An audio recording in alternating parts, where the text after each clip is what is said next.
But I'm telling you, all of you who went to these specialists were there because of childhood trauma.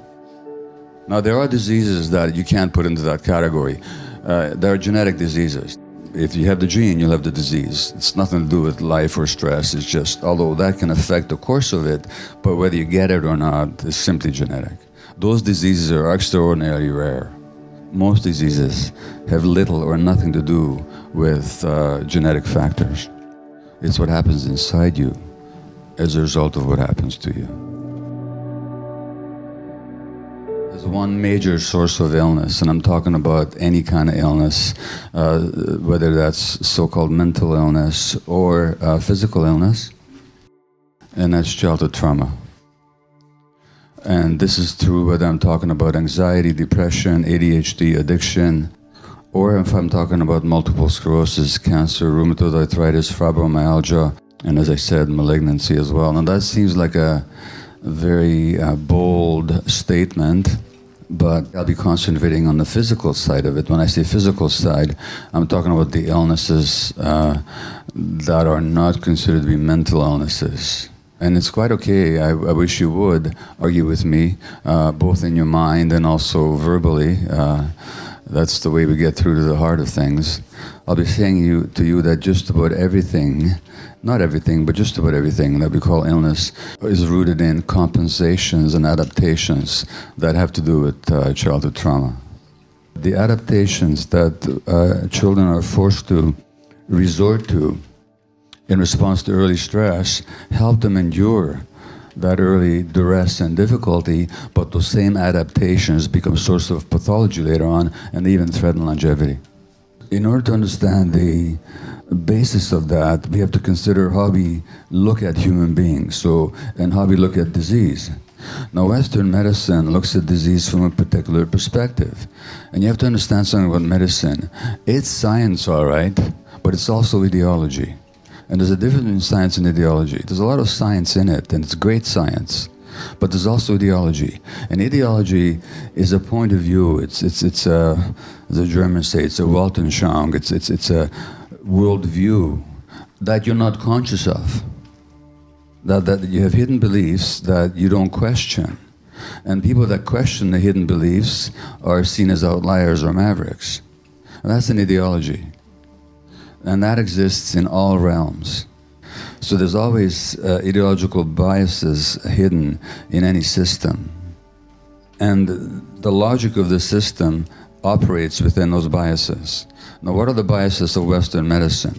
Well, the biases of Western medicine are, number one, that diseases have either physical causes in a sense of genes or external forces like bacteria or viruses or toxins, or we don't know what the causes are.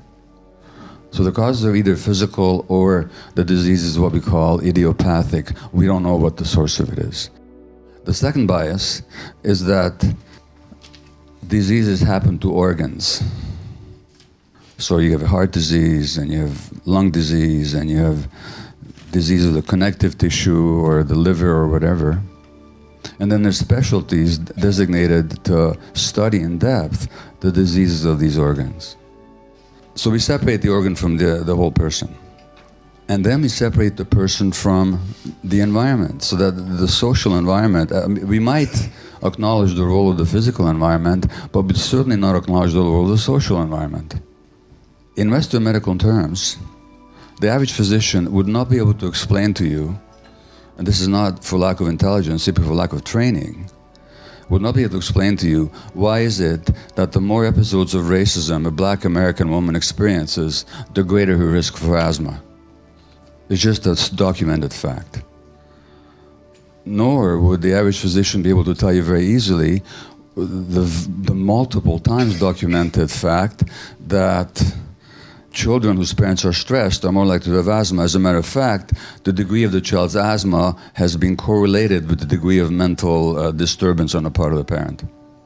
So you go to the physician, you get the inhalers, but that's all that happens. The human beings can't be separated from their environment. And what happens inside an individual on a physiological level is very much determined, or at least affected by what happens to them on a social level. So, nor would the average physician be able to explain to you, based on their training, why is it that if you look at lung cancer, the more adverse childhood experiences that you have, in other words, the more trauma you've experienced, the greater your risk of lung cancer, and this is true even if you cancel out smoking as a factor. Nor would the average physician be able to say a whole lot about the fact that a Canadian study showed that if you were abused as a child, your risk of cancer goes up by nearly 50%. And this is even after you've factored in or factored out things like smoking and drinking, which abused people are more likely to do. At the same time, human beings have always known, we've always known that things can't be separated. So there's always been this tussle, you might say, between a unitary, holistic view of human beings and existence in general, and the dualistic view that separates things. So the Buddha said 2,500 years ago, he said, look at a leaf or a raindrop. And he says, and meditate. He says, meditate on all the conditions that are necessary for the existence of that leaf or raindrop. You look at a leaf, it contains the sun, the light, the photosynthesis. It contains the earth in the form of minerals, and it contains the sky in form of the water. So the leaf literally contains earth, sun, and sky. He says, the birth of any phenomenon, he says, is dependent on the birth of other phenomena. He says, without the many, there cannot be the one. Without the one, there cannot be the many. And that was the Buddha 2,500 years ago. And wonderful writer, Susan Griffin, in her really transcendent book, The Course of Stones, wrote that the story of one life cannot be told separately from the story of other lives. Who are we? The question is not simple. What we call the self is part of a larger matrix of relationships and society. All the lives that surround us are in us. There's a significant difference between an experience between a family physician and a specialist, in that the specialist certainly does know, and blessedly so, a lot about a certain organ and a certain system, but they don't know the patient. And by the time they see the patient's already sick, and usually they already have a diagnosis. At least we know what area the disease is.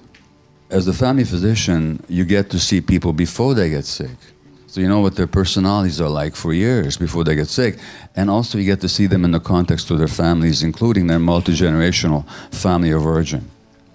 Let me just ask you right now, how many of you in the last 5 years have been to a cardiologist, a neurologist, a gastroenterologist, a dermatologist, maybe I said rheumatologist, any kind of an ologist? Just put your hand up.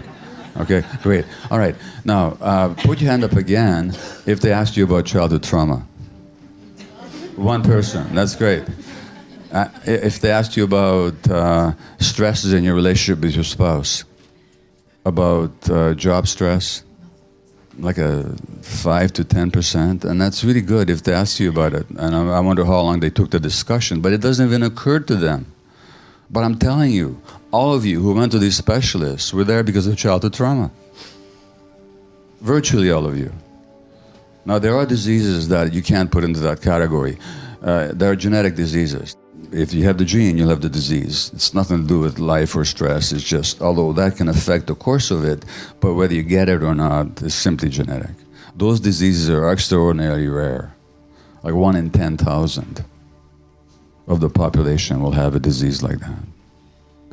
Most diseases have little or nothing to do with genetic factors. So these are then the patterns that I noticed in my clients. And by the way, when I said childhood trauma, probably some of you are at least internally shaking your heads because you're looking at your life, and I never had any trauma. Because it all depends on how you use the word trauma. And trauma, for me, and that's a whole other lecture, but trauma is not what happens to you, it's what happens inside you as a result of what happens to you. And things can happen inside you for which you don't need very dramatic events. But trauma essentially is a restriction of your capacity. It's a limitation. It's a constriction in the body. It's a constriction in your mental capacity to respond in the present moment from your authentic self. Essentially, trauma is a restriction of your authentic self in the present moment. That's what trauma is.